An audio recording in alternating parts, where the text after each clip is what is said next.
Assalamualaikum dan kembali lagi ke Izzat Review semua. Okey, untuk video kita hari ini, Izzat akan buat sedikit perbahasan tentang kaiju yang menyerupai dinosaur yang pernah muncul sepanjang penayangan siri Ultraman Omega.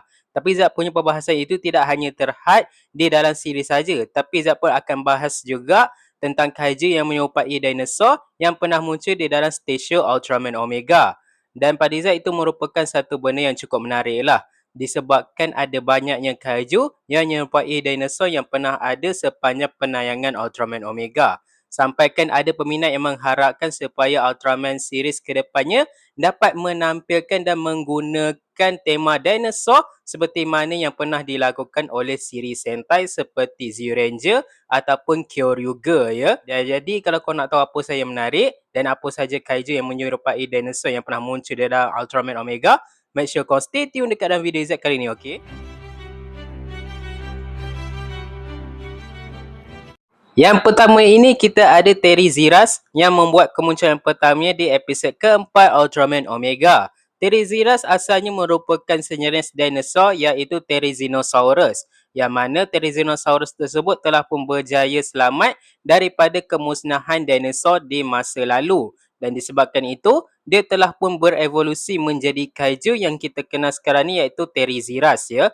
Pada awalnya, Teriziras dikatakan telah muncul di Gunung Okaku. Tapi disebabkan Aimu tak dapat untuk mengesahkan keasliannya tu, mereka terpaksa mencari bukti yang lain untuk mengukuhkan pernyataan tersebut. Sepanjang perjalanan mereka untuk mencari bukti-bukti tersebut, mereka telah pun terlihat adanya kesan cakara yang cukup besar yang ada di setiap bangunan di bandar. Tak hanya itu, tapi Soratu juga dapat menjumpai bulu pelepah.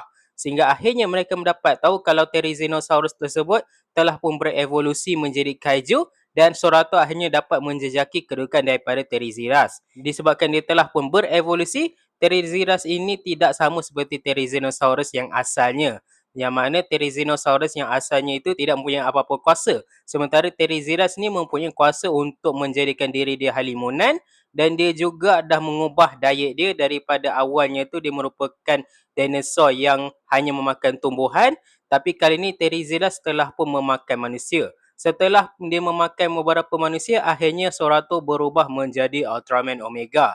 Tapi Ultraman Omega menghadapi kesulitan dalam berhadapan dengan Teriziras. Tapi bagaimanapun semuanya berubah apabila Kosei telah pun kembali dengan menggunakan Rekines. Tapi tetap saja mereka masih tidak mampu untuk melawan kekuatan daripada Teriziras. Dan pada waktu itulah, Rekines mengisyaratkan Kosei untuk menggunakan Rekines sama.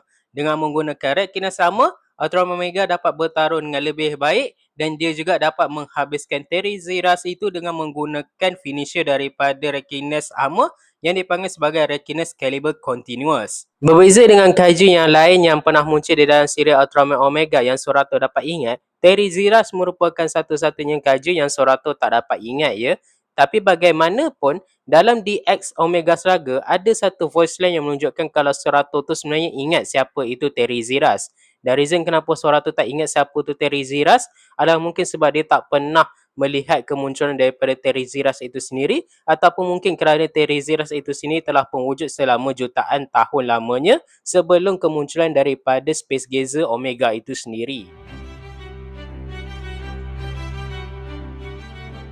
Kaiju yang menyerupai dinosaur yang kedua ni pula munculnya di dalam stesen yang bernama Gururu ya. Gururu ni desain dia tu direka berdasarkan Tyrannosaurus Rex. Diceritakan, di dalam stesen tersebut, Gururu ini mempunyai dendam terhadap manusia dan sangat membenci manusia. Sebab pada dia, manusia adalah penyebab kepada kemusnahan yang ada di dalam dunia ya.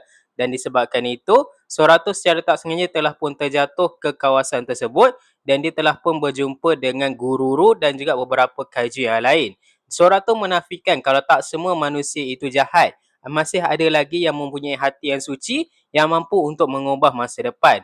Tapi waktu tu Guru ni telah pun dibutakan dengan kemarahan dan dia tak percaya satu pun kata Soratu. Soratu berubah menjadi Ultraman Omega. Tapi daripada dia bertarung dengan Gururu ni tadi, Gururu ni terus melepaskan amarah dia tu dengan membelasah Omega. Dan Omega hanya membiarkan saja sehinggalah Kosei telah pun datang untuk membantu Omega. Dan dalam masa yang sama juga muncul pula Grime ya. Dan Grime waktu ni telah pun melakukan serangan di kawasan tersebut dan memaksa mereka semua ni untuk bekerjasama. Dan waktu tu guru ni telah pun berubah hati apabila dia melihat ada dua orang manusia yang telah pun menyelamatkan bayi Tyrannosaurus Rex yang masih lagi kecil ya.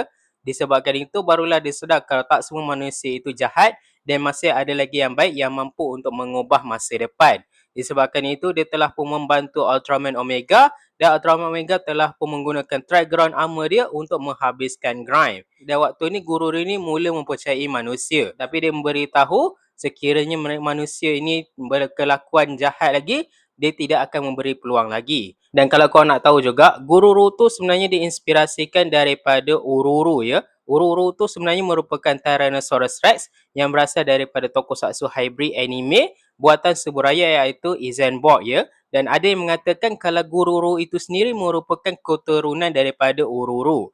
Tapi sejauh mana kesahihan maklumat tersebut, kita tak dapat pastikan. Tapi disebabkan mereka berdua ni sama-sama merupakan Tyrannosaurus Rex, kita boleh agak kalau mereka ni sebenarnya ada hubungan daripada pertalian darahnya. Kaiju yang merupai dinosaur yang ketiga yang muncul di dalam siri Ultraman Omega adalah Chronokelos ya. Chronokelos ni muncul di episod ke-20 siri Ultraman Omega. Pada awalnya, kita ni dapat lihat dia punya kesan tapak kaki tu di sebuah kilang yang telah pun terbengkalai. Dan pasukan KSCT telah pun menyiasat di kawasan tersebut. Dan Kosi telah pun berjumpa dengan Chronokelos dan Chronokelos tu telah pun membawa dia merentasi masa ya. Dan pada waktu itu, Chronokelos ni sekali lagi muncul di hadapan Sorato. Tapi Sorato tu tahu kalau Chronokelos tu sebenarnya tidak berniat jahat. Dan disebabkan itu, pasukan KSCT ni berhasrat untuk menangkap Chronokelos tu tanpa mengapa-apakan dia. Tapi usaha daripada mereka ni selalu gagal lah sebab Chronokelos tu mampu untuk merentas masa dengan sangat laju. Sehingga mereka susah untuk mendapatkan Chronokelos itu tadi. Sehinggalah mereka akhirnya berjaya mendapatkan Chronokelos. Tapi disebabkan Chronokelos tu setelah pun melakukan lompatan masa terlalu kerap, dia akhirnya telah pun lemah dan dia telah pun tercedera. Dan waktu tu, Ayumu, Sorato dan juga Kose cuba untuk menyelamatkan Chronokelos itu dengan menggunakan CPR ya. Benda tersebut berjaya dan Kose dan juga Sorato telah pun pergi ke masa hadapan bersama dengan Chronokelos. Dan waktu tu barulah mereka tahu kalau tujuan Chronokelos tu pergi menemui mereka adalah untuk meminta bantuan. Kerana ibu dia telah pun berada dalam keadaan nazak dan memerlukan bantuan. Sorato berubah menjadi Ultraman Omega dan cuba untuk menyelamatkan ibu daripada Chronokelos yang kecil itu tadi. Sementara Kose pula menggunakan Rekines untuk melindungi Omega dan juga Chronokelos tu daripada serangan kapal yang tidak dikenali. Dan akhirnya Omega berjaya menyelamatkan Chronokelos dan Omega pun menggunakan Rekines armor untuk dia ni menghabiskan kapal yang menyerang mereka. Dan desain daripada Chronokelos itu sendiri diinspirasikan daripada Triceratops. Sebab kita tengok daripada rupa tanduk dia pun kita tahu kalau dia memang diinspirasikan daripada Triceratops. Tak hanya itu saja, tapi suit daripada Chronokelos itu juga merupakan modifikasi daripada suit Dogoof yang pernah muncul di dalam movie Ultraman Arc, Clash of Light and Darkness ya. Dan Chronokelos itu sendiri telah pun didesain oleh Takanori Tsujimoto. Dan nama Chronokelos itu didapatkan berdasarkan kata chrono yang berasal daripada kata Greek yang bermaksud masa. Dan juga Kelos itu pula didapatkan berdasarkan tanduk dia yang cukup besar yang menyerupai badak sumbu. Tak hanya itu saja, tapi Chronokelos juga merupakan satu-satunya kaiju yang menyerupai dinosaur yang ada dekat dalam list Izzat kali ini yang tak pernah berhadapan ataupun bertarung dengan Ultraman Omega. Sebaliknya, Chronokelos merupakan satu-satunya kaiju yang jinak yang cuba untuk meminta bantuan daripada manusia untuk menyelamatkan ibu dia yang telah pun menjadi mangsa serangan daripada kapal-kapal itu tadi. Dan sepanjang kemunculan dia, dia tak pernah langsung bertarung dengan Omega sama sekali ya. Dan itu merupakan satu benda yang cukup menarik lah dekat dalam list Izzat kali ini. Sebabnya, Izzat perhatikan hanya Chronokelos sahaja yang tak pernah bertarung dengan Ultraman Omega. Kaiju yang merupai dinosaur yang terakhir yang ada dekat dalam list Izzat kali ini adalah Gairyuga ya. Gairyuga merupakan jenis kaiju yang menyerupai dinosaur yang membuat kemunculan pertama dia di episod ke-23 siri Ultraman Omega. Yang mana dekat dalam episod tersebut menerusi temu ramah bersama dengan Tomonobu Koshi yang menjadi pengarah bagi episod tersebut, dia menyatakan kalau desain daripada Gairyuga diinspirasikan daripada Spinosaurus ya. Dan dekat dalam episod ke-23 tu, Gairuga telah pun muncul dan melakukan kekacauan di Gunung Fukushima. Dan melihatkan keadaan yang menjadi kacau bila kehadiran Gairuga tu, Kosei telah pun memanggil Trigeron untuk berhadapan dengan Gairuga. Seorang tu cuba untuk berubah menjadi Ultraman Omega, tapi dia dihalang oleh satu lagi personality dia. Lebih tepatnya itu personality Space Gazer dia lah. Dan disebabkan itu, dia terpaksa membiarkan Trigeron untuk berhadapan dengan Gairuga berseorangan.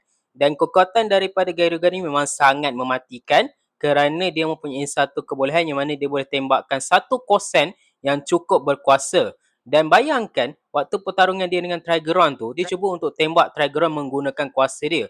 Tapi Trigeron ni pergi sepak dia dan serangan tersebut tersasar dan mengenai gunung dan gunung tu terus musnah.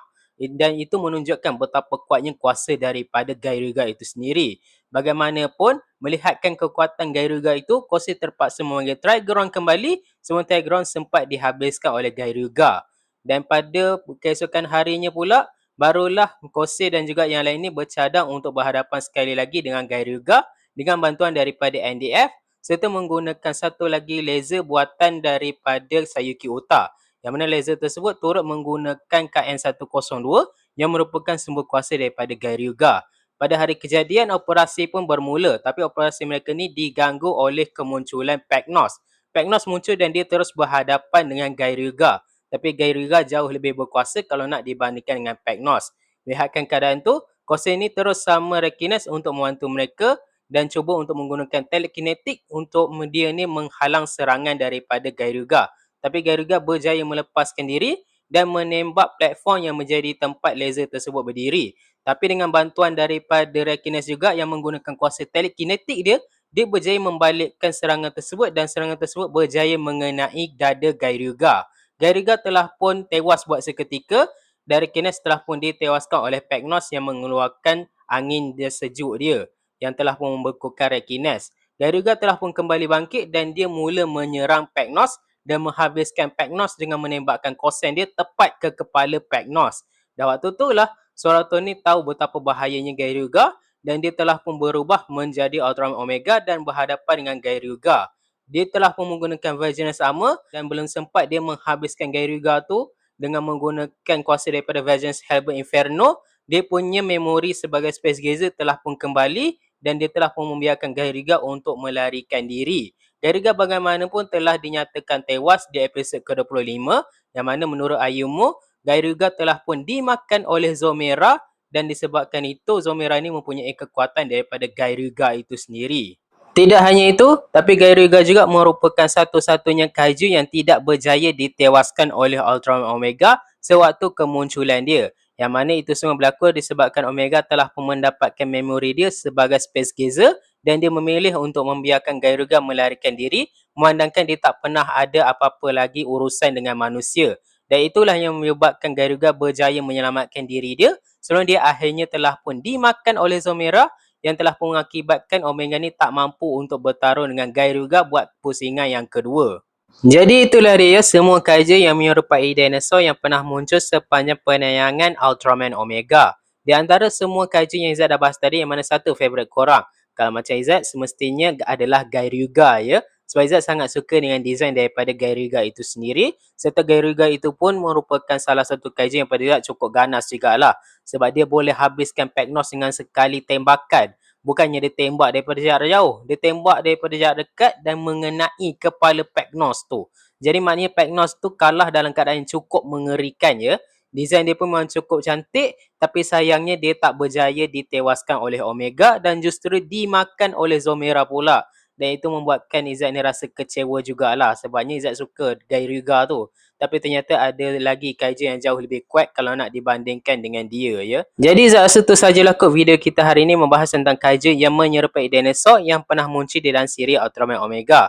Kalau korang dah tengok video Izzat ni daripada mula sampai akhir, yang mana satu favourite korang? Jangan lupa tinggalkan komen korang kat bawah. Jangan lupa like, share dan subscribe ke channel Izzat. Kita jumpa lagi di perbahasan Ultraman Omega yang lainnya. Assalamualaikum dan bye.